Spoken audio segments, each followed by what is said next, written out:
tujuan agama itu rupanya juga adalah tujuan Pancasila. Karena itu Pancasila itu dengan agama itu nggak bisa dibantah, itu kuat sekali. Nah, sekarang kita kembali kepada tesis tadi yang Pak Fadli sudah sampaikan ini. Problemnya sekarang dalam perasaan saya, ada di antara kita ini yang nggak mau, belum bisa atau belum mau menerima sejarah dari Pancasila ini apa adanya. Misalnya Pancasila sebagai jalan agama. Ada yang nggak mau. Saya sering mengatakan di mana-mana, kenapa Timur Tengah itu gagal jadi negara? Orang Islam ini susah diajak bernegara. Susah.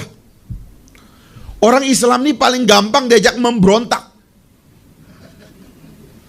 Orang Islam itu kan baca Al-Quran. Al-Quran itu imamuna. Dalam Islam itu Al-Quran adalah imamku. Jadi kalau orang Islam itu baca Al-Quran, itu seperti mendapat perintah langsung. Dan dia nggak mau ada negara yang menjembatani ini. Nggak gampang itu ngajak orang Islam masuk negara. Wa qatiluhum hatta la takuna fitnah. Kalau Qurannya bilang begitu, dan perangilah mereka sampai nggak ada fitnah. Perang orang itu. Berat orang Islam ini diajak untuk menerima negara. Nah, di Indonesia ini capek para ulama ini, udah nyeret ini kesultanan Islam ini datang menerima republik, ya sudah. Ini yang menurut saya, khawatir saya, ada yang rawan ini, yang memprovokasi seolah-olah ini belum final, padahal ini udah dianggap final. Saya terus terang kecewa betul itu dengan tokoh-tokoh tua, macam Pak Hendro dan lain-lain. Kerjaannya itu gangguin orang Islam terus.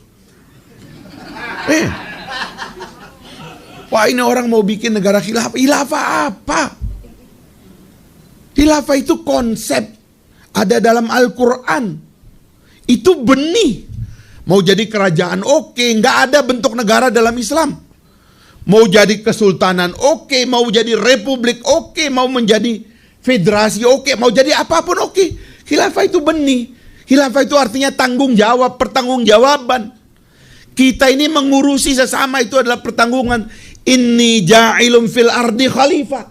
Kata Tuhan ngomong sama malaikat, saya mau turunkan manusia ini sebagai khilafah, sebagai khalifah. Tuhan yang ngomong begitu. Maksudnya manusia ini dilengkapi oleh Tuhan sebagai fi ahsani taqwim, diciptakan sebagai makhluk yang sempurna, akalnya, budinya luar biasa semua. Dikasih tanggung jawab ngurus manusia ini.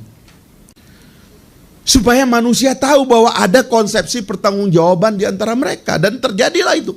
Sepanjang sejarah sudah terbentuk. Tiba-tiba sampai di Indonesia hari ini, ada yang ingin memecah belah kita. Menganggap konsepsi-konsepsi dasar agama sebagai ancaman kepada republik. Menurut saya, inilah ancaman dan bahaya kepada negara kita sekarang. Jadi Pak Fadli, saya ingin simpulkan, saya mengucapkan terima kasih sebuah acara sederhana ini kita selenggarakan pada hari ini dalam bulan Ramadan yang mulia, dihadiri oleh tokoh-tokoh senior kita dan orang-orang cerdik pandai di sini. Mudah-mudahan gema dari kegiatan ini adalah menyadarkan terutama para elit, para pemimpin sekarang. Berhentilah punya insinuasi dan fitnah seolah-olah negara ini sedang menghadapi ancaman besar dari agama. Nggak pernah ada di republik ini. Bahkan ketika ancaman-ancaman berat itu datang kepada kita, agamalah yang memberikan proteksi dan perlindungan kepada republik kita dan juga kepada kita pribadi. Coba bayangkan negara ini kan nggak sukses menanggulangi kemiskinan, nggak sukses meninggali ketimpangan. Orang larinya kemana? Kepada agama. Untung ada Zizwaf. Kalau nggak ada Zizwaf berantakan kita, BPJS kita ini kayak begitu kok. Ya kan? Untung ada bulan Ramadan nih kita bisa buka puasa bersama, makan gratis di mana-mana. Ya. Ini semua agama ini yang merawat republik ini agama. Kok tiba-tiba ada pikiran mau menganggap agama sebagai ancaman. Nah, saya terus terang ya, orang kayak Pak Fadli itu, dia di Partai Gerindra tapi dia teguh menjaga supaya orang tuh jangan sampai memusuhi agama, mengancam-ngancam agama, itu berbahaya bagi republik. Saya ingin mengatakan secara sentimental bahwa karena bentuk akhir yang kita lebur itu kesultanan-kesultanan Islam itu tadi, awalnya platform ini sebelum dia berbentuk republik, ikatannya, kalau tadi Pak Fadli bilang etnonasionalisme, ikatannya itu adalah ikatan Islam. Jadi nggak ada masalah itu. Peganglah itu dan terimalah itu sebagai kenyataan. Nggak usah menghina-hina, nggak usah pengen tidak terima dengan Pancasila, dengan konsepsi ketuhanan di sila pertama dan sebagainya. Terimalah, itu sudah final. Selanjutnya sekarang sejahterakan masyarakat. Nggak usah korek-korek lagi lah. Kesalahannya pemimpin yang sekarang ini ngorek-ngorek itu. Gagal mensejahterakan masyarakat, ideologi dianggap sebagai persoalan. Padahal nggak sanggup menyelesaikan masalah rakyat aja. Ideologi udah selesai kok.